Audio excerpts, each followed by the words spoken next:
The Erskine Fire is known as the deadly fire that ripped through the Kern River Valley in the summer of 2016, destroying more than 300 homes and killing 2 people. But with all the devastation came hope.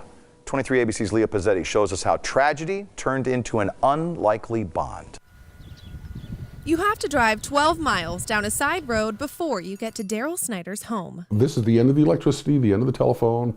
From here on out, it's ranch land and more or less wilderness.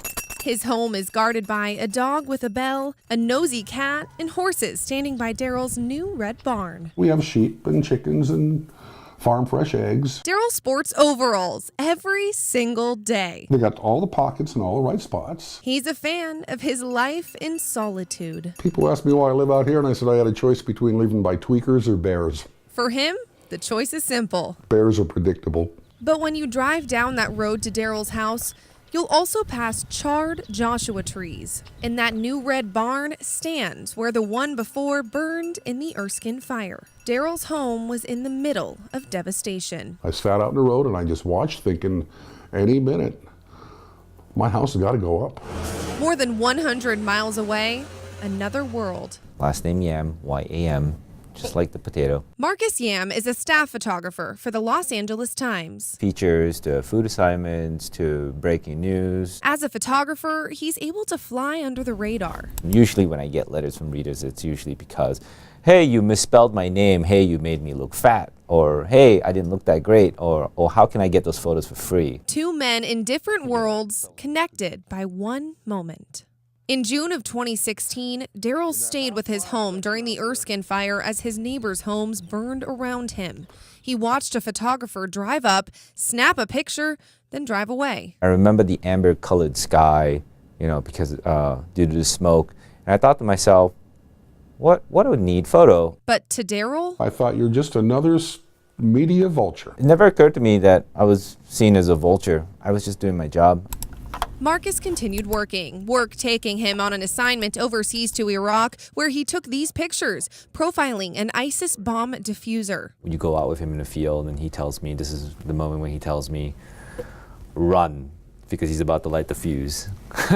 In the middle of this life or death scenario, Marcus is contacted by the LA Times. My equipment manager sent me an email asking if I had ordered a television and got it sent to the office. In it, a package with a note. Dear Marcus Yam, I stood a few feet from you when you took this picture of my home. I thought to myself, another vulture sensationalizing on people's misery. After seeing this photograph and looking at your portfolio, I was wrong. You portray human emotion without all the makeup and glamour. You have my respect. My home withstood the test that night, and Old Glory still waves. Today I replaced that tattered flag with a new and shiny one. I would like you to take care of the old flag for me. Sincerely, Daryl Snyder. Flags aren't supposed to be thrown away when they're worn out. They're supposed to be taken care of. I figured he was the man to take care of it. A simple package with this note, the picture Marcus took, and the flag from the photo spoke more volumes than Daryl could ever know. This was the best prize gift a journalist can ever get. I mean, it's better than winning an award. I mean, this is it. Awards do hang at the LA Times headquarters, Emmys, plaques, and now next to those keepsakes, Daryl's display. A year after the picture was taken, and the 2 men have become pen pals in a way. This whole experience has forced me to write a letter, which I actually have never done on pen and paper. I've always just wrote emails. Marcus wanted to turn letters into conversations. He was sent back to the Kern River Valley for another story a year later and rolled 12 miles down that side road to the home where this picture was taken. I just yelled his name, and all I heard was a bunch of banging in the back. And he was like, I'm here, And I went back there and it's like, you Daryl? It's like, yeah. Do you know who I am? He's like, yeah. He's up on top and he's saying, Mr. Snyder, real timid. And I'm thinking, who is this come to bother me now? And then he said, my name is Marcus, and I just dropped everything. I got to meet this guy. They spent the afternoon talking. It was like meeting an old friend. Daryl showed Marcus his display of the picture, which hangs next to family portraits. And, of course, they had to take a new one, now hanging next to the original in Daryl's home.